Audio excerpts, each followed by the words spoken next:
We have the teams for the Basket Case Bowl. Oh, let me just be absolutely clear. When I say it's the Basket Case Bowl, this is Australia against Wales.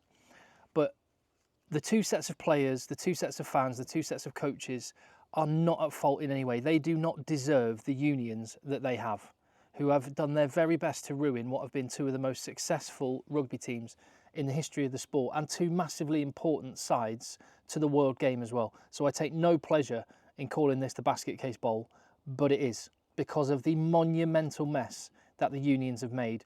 Their terrible decisions, business and, you know, actual rugby decisions, the awful management, the fights that they've picked that they didn't need to. Do you know what? I'm only glad that they're playing each other, because I would fear for Australia hosting Ireland. It could be a mess. I would fear for Wales having to go to New Zealand or South Africa. It would just be a beatdown. What would be the point in that? And this is massively important for Australia. Of course, it's hugely important for Wales, but just consider the stakes for Australia, who host in 1 year's time the British and Irish Lions. What will it do for the prestige and the excitement for that tour if Australia were to get it handed to them by Wales? It'd be an absolute disaster. So I think that the stakes, weirdly, even though Joe Schmidt's starting and he's going to get a grace period, the stakes are higher for Australia than Wales in this one. I think that is reflected in the selections as well. Let's get into it, starting with Australia, who, well, Joe Schmidt has picked on form. We quite often talk about wanting coaches to do that. Well, Joe Schmidt has done it. Many names that will be unfamiliar to Welsh fans that are watching, or, to be honest, fans from the Northern Hemisphere generally, and in some cases, fairly unknown to me. Mind you, the same goes for the Welsh team. And I'll come to them in just a minute.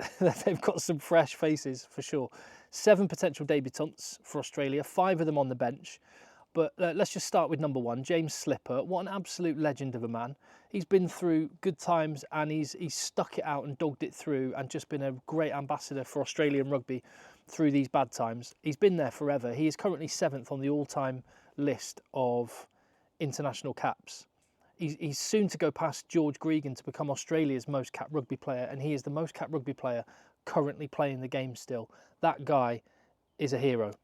And I hope that on the other side of the scrum, Taniela Tupu, Tongan Thor, can finally deliver on the promise that he has got. I mean, unquestionably an insane talent, but whether it's injury or whether it's a lack of dips in form, partly due to the injury, come on, Taniela Tupu, come on, let's have it. Let's see the player that we know you can be.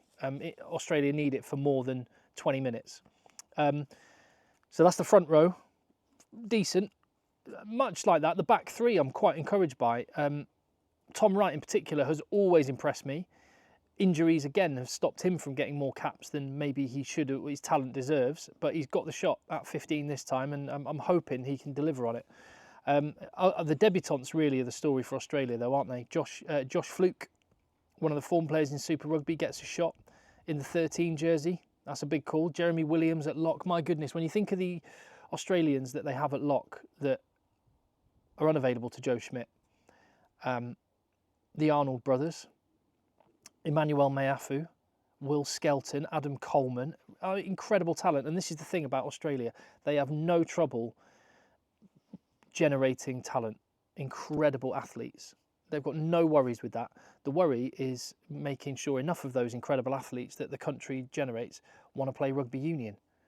And that's the current issue at the minute, isn't it? And it needs a good Wallabies team. And it needs some just positive press about the team to kind of inspire the next generation. But there are some of the next generation on show. Back row, on form, looks good. Liam Wright, congratulations to him on getting the skipper and the 6 jersey. Fraser McCright and Bobby V. Looking forward to seeing those 3 go. So that's Australia. Yeah, kind of new beginnings, but form selections, I think, would be the headline. As for Wales, I don't know where to start. I don't know where to start. It's kind of all over the shop in a way. You've got real proven track record experienced players alongside complete newbies. and guys that you're not sure whether they've actually got it in them at this level. The disparity between the quality in players from jersey to jersey is massive. It could be inspired selections, could be a disaster. Well, what I think is going on here is very similar to what Rassie Erasmus did when he took over South Africa in 2018. The team was in an absolute mess, and he just went, right, let's just try all these players. Let's just give everyone a crack. Let's just churn through the players. Let me get a look at everyone, and by the time the World Cup comes around, I'm going to have nailed down my squad. And it worked brilliantly for Rassie Erasmus at the 2019 World Cup and beyond. And I trust Warren Gatland in his thinking. I think he could do it.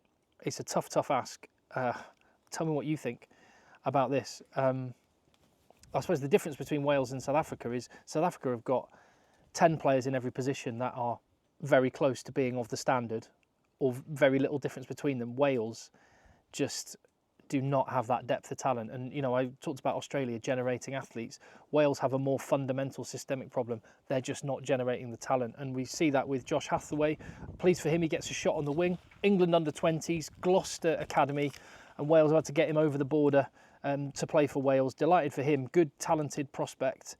But again, you just want to see Wales, as they have done throughout the decades, generating the talent on their own turf. But Josh Hathaway, great for him. And interesting, bearing in mind I'm talking about building for the future, one of the bright sparks for Wales in the last 6 months or so has been Cam Winnett, who's just emerged and done really, really well. He's now not in the 23. And you've got Josh Hathaway in there instead, with Liam Williams moving to 15. So really, really interesting. As for fly half, that's an interesting talking point.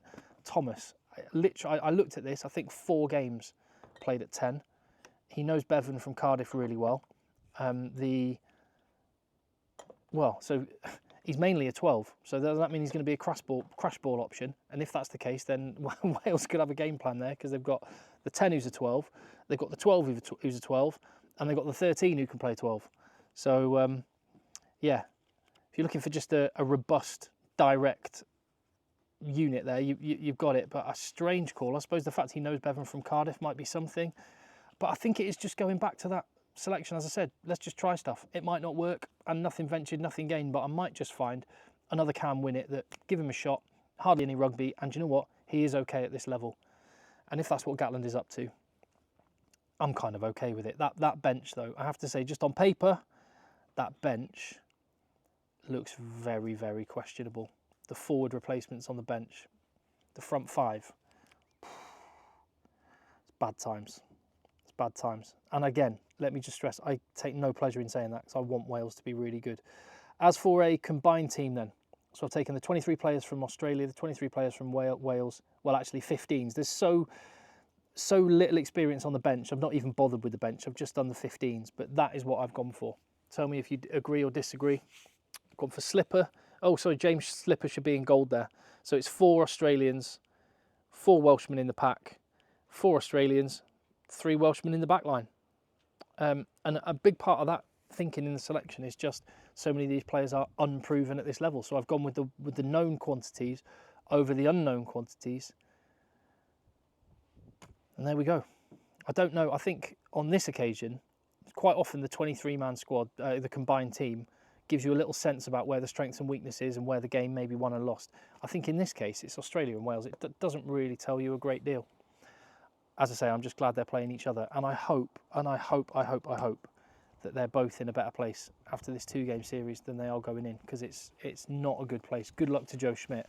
And I hope Gatland can get something out of this trip. Tell me what you think, as ever, in the comments down below. And I'll see you on the next one.